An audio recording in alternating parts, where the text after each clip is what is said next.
Hey everyone, today I'm going to show you how to reset the maintenance light on a 2006 to 2011 Honda Civic. So you're going to start by turning on the ignition.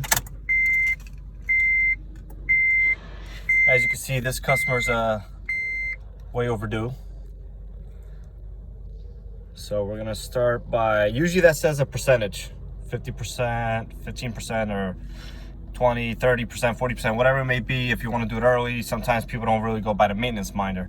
But anyways, so this one, in this case, he's at negative 5,800 miles. You have the button over here, the select reset. You're gonna press and hold it.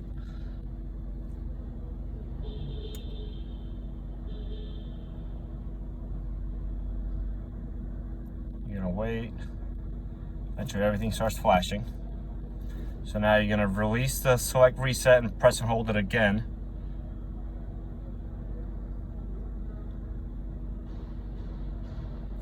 And that's it, you're all done. Now if you wanted to see, confirm that you had reset the light, you're gonna toggle through the select reset until you reach, there you go, 100% oil life.